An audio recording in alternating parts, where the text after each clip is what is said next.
No, it's a pretty small area to have that many Right. council people. You know? Well, it dilutes their power. You've got one mayor who's got the veto power over the budget and stuff like that, and then you have these sort of 9 people that now each one of their influence is going to be diluted in comparison to the mayor. I just felt like, you know, when you look at the geographical size of it, that's one of the places where they missed the boat. Was it, you know, cut it to 5 city council. I was at a couple of meetings. They originally had done that, and I was at a couple of the commission meetings. And politics flowed in. Well, no, I mean several of them actually stated it, and then they kind of, you know, change your story a little bit to say, well, this is the best form. But originally they basically stated this is a poison pill. Nobody's going to vote for it if we get rid of the commissioners. And they ended up with the same number. Yeah, with the same number.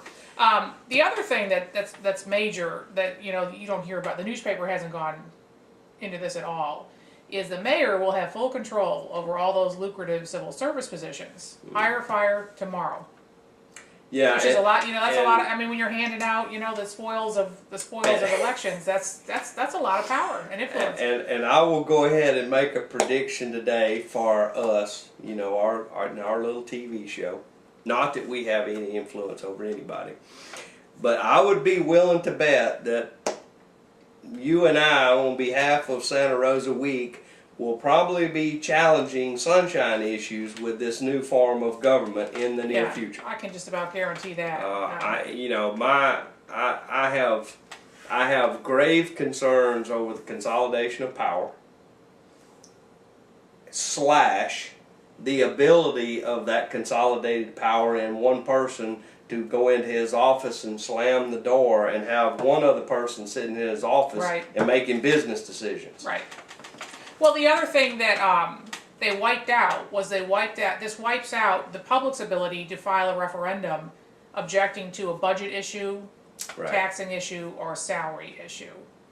And, I mean, I can't imagine that people voted that in, but remember that only about 30% of the Pensacola city electorate actually turned. And this was, they had a couple weeks. They mailed them to their house. All they had to they put the stamp on it. All they had to do was take this out of the envelope, check off yes or no, and put it back in the mailbox. I mean, you don't even have to go to the post office for that.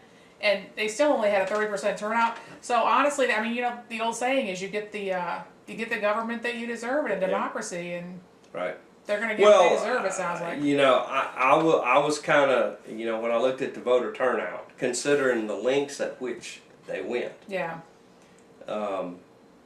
That you still only had a little over 30% voter turnout. And all they had to do was put the thing in their own mailbox. The stamp was already on it. Walk 9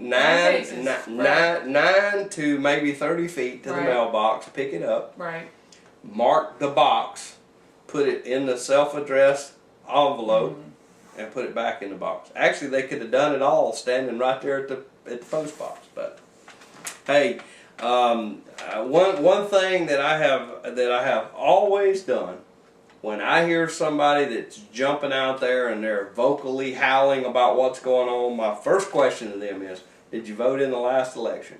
And if they didn't vote in the last election, I kindly, and sometimes not too kindly, tell them to shut up and go away.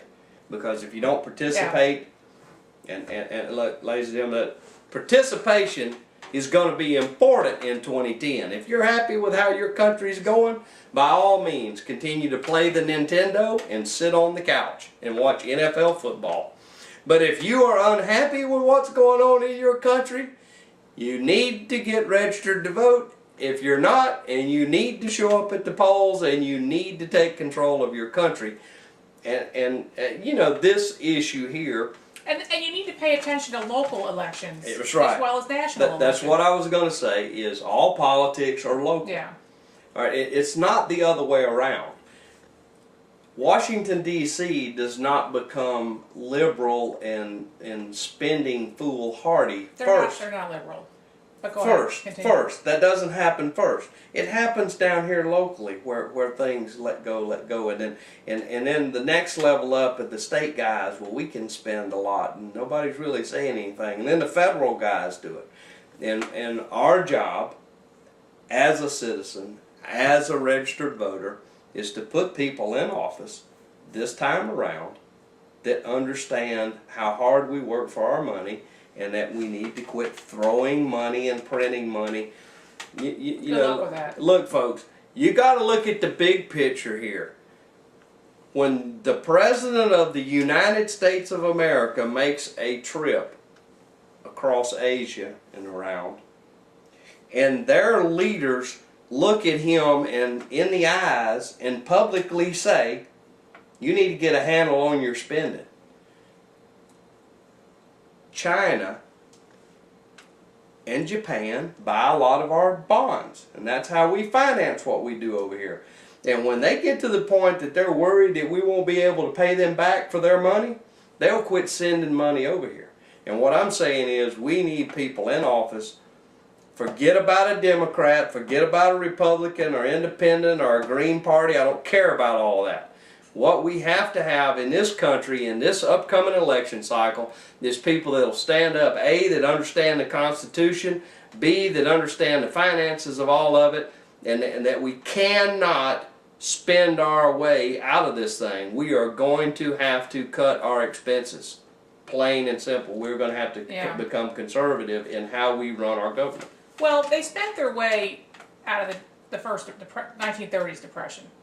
But at that point in time, most of the money was flowing back into the United States. They weren't buying stuff that was made in China, at Walmart, and it was just flowing out of the country. And it's not the same situation today. I was looking at a website the other day that said if Walmart was a country, they would be China's 6th largest trading partner. Yeah. Just Walmart. Right. And I tell you, I'm going to take time to say this. I never got a chance to meet Sam Walton, but I met some of and talked to some of his closest people when he was still alive and some business dealings. And I can assure you that Sam Walton, while he was alive, it was USA only. There was no need for anybody else to stop by there. Not completely. The moment that he died,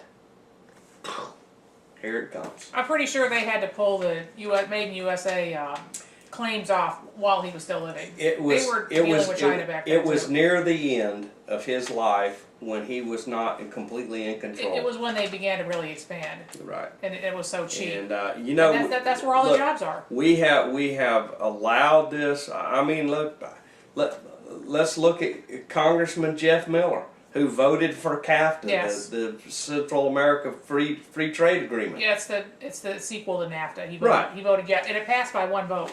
Right. We're allowing things to leave this country. We have a unbelievable tax system that just punishes people who are successful, and it's mainly because we punish them is because we've allowed government to grow so large. I mean, it's just unbelievable. Ladies and gentlemen, I tell this story a lot because a lot of people aren't familiar with this. Do you know that in Santa Rosa County we have a swell inspector? I did not know that. Well, when you're backing out of your driveway towards the main road and your driveway dips down a little bit, well, that's a swell. We have a swell inspector in Santa Rosa County. And that's just a little local example. When you look at the state level and the federal level, my gosh, they're studying. They've got rules about your hair color and your fingernail length and the cars you drive and on how you can do things. And the businessman out there is getting punished by this. When you say we're penalizing the people who do well, are you including Goldman Sachs and AIG in that calculation? Well, I don't think they did well. They did very well. They're turning a profit again. They've done very well. So are you including them in that? I am talking penalized businessman I am group? talking about the small business people that are the heart and soul of this country, that produce the majority of the jobs, that are the true job creators in America, who they find out that, well, here's another fee, here's another tax, no, your wall is 2 inches, in the wrong place. I can't argue with that. I mean,